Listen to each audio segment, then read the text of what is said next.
ಶ್ರೀನಿವಾಸಪುರ, ಕರ್ನಾಟಕದ ಮಾಜಿ ಮುಖ್ಯಮಂತ್ರಿ ಹಾಗೂ ಹಿಂದುಳಿದ ವರ್ಗಗಳ ಸಾಮಾಜಿಕ ನ್ಯಾಯದ ಹರಿಕಾರರಾದ ಡಿ. ದೇವರಾಜ ಅರಸು ಅವರ 111ನೇ ಜನ್ಮದಿನಾಚರಣೆಯನ್ನು ಶ್ರೀನಿವಾಸಪುರ ತಾಲ್ಲೂಕಿನಲ್ಲಿ ಹಿಂದುಳಿದ ಸಮುದಾಯಗಳ ಮುಖಂಡರು ಹಾಗೂ ತಾಲ್ಲೂಕು ಆಡಳಿತದ ವತಿಯಿಂದ ಆಚರಿಸಲಾಯಿತು. ಕಾರ್ಯಕ್ರಮದ ಅಂಗವಾಗಿ ಡಾ. ಬಾಬಾ ಸಾಹೇಬ್ ಅಂಬೇಡ್ಕರ್ ಅವರ ಪುತ್ಥಳಿಗೆ ಮುಖಂಡರು ಹಾಗೂ ಅಧಿಕಾರಿಗಳು ಮಾಲಾರ್ಪಣೆ ಮಾಡಿ ಗೌರವ ಸಲ್ಲಿಸಿದರು.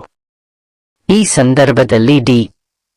ದೇವರಾಜ ಅರಸು ಅವರು ಹಿಂದುಳಿದ ವರ್ಗಗಳ ಶೈಕ್ಷಣಿಕ, ಸಾಮಾಜಿಕ ಹಾಗೂ ಆರ್ಥಿಕ ಅಭಿವೃದ್ಧಿಗಾಗಿ ಕೈಗೊಂಡ ಹಲವು ಜನಪರ ಕಾರ್ಯಕ್ರಮಗಳನ್ನು ಸ್ಮರಿಸಲಾಯಿತು. ಆದರೆ ಕಾರ್ಯಕ್ರಮಕ್ಕೆ ತಾಲ್ಲೂಕಿನ ಕೆಲವು ಅಧಿಕಾರಿಗಳು ಗೈರುಹಾಜರಾಗಿರುವುದು ಚರ್ಚೆಗೆ ಕಾರಣವಾಯಿತು. ವಿಶೇಷವಾಗಿ ತಾಲ್ಲೂಕಿನ ತಹಶೀಲ್ದಾರ್ ಹಾಗೂ ದಂಡಾಧಿಕಾರಿಗಳು ಕಾರ್ಯಕ್ರಮದಲ್ಲಿ ಭಾಗವಹಿಸದಿರುವ ಬಗ್ಗೆ ಹಿಂದುಳಿದ ವರ್ಗಗಳ ಮುಖಂಡರು ಅಸಮಾಧಾನ ವ್ಯಕ್ತಪಡಿಸಿದರು. ಸರ್ಕಾರಿ ಮಟ್ಟದಲ್ಲಿ ಆಚರಿಸಲಾಗುತ್ತಿರುವ ಮಹತ್ವದ ಕಾರ್ಯಕ್ರಮಕ್ಕೆ ಸಂಬಂಧಿಸಿದಂತೆ ಅಧಿಕಾರಿಗಳ ಗೈರುಹಾಜರಿ ಸರಿಯಲ್ಲ ಎಂದು ಮುಖಂಡರು ಆಕ್ಷೇಪ ವ್ಯಕ್ತಪಡಿಸಿದರು.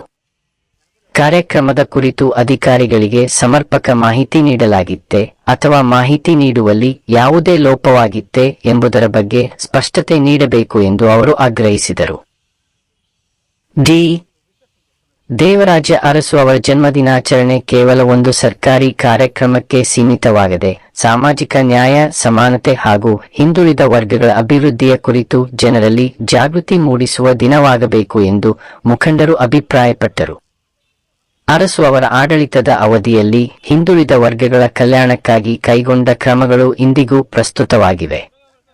ಸಮಾಜದ ಎಲ್ಲಾ ವರ್ಗಗಳಿಗೂ ಸಮಾನ ಅವಕಾಶ ಕಲ್ಪಿಸುವುದು ಹಾಗೂ ದುರ್ಬಲ ವರ್ಗಗಳ ಅಭಿವೃದ್ಧಿಗೆ ಸರ್ಕಾರದ ಯೋಜನೆಗಳು ಪರಿಣಾಮಕಾರಿಯಾಗಿ ತಲುಪುವಂತೆ ಮಾಡುವುದು ಇಂದಿನ ಅಗತ್ಯವಾಗಿದೆ ಎಂದು ಮುಖಂಡರು ಹೇಳಿದರು.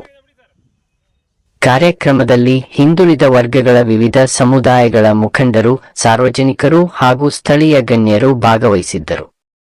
ಅಧಿಕಾರಿಗಳ ಗೈರುಹಾಜರಿಯ ಕುರಿತು ಮುಂದಿನ ದಿನಗಳಲ್ಲಿ ಸೂಕ್ತ ಸ್ಪಷ್ಟನೆ ನೀಡಬೇಕು ಎಂಬ ಒತ್ತಾಯವೂ ಕೇಳಿಬಂತು.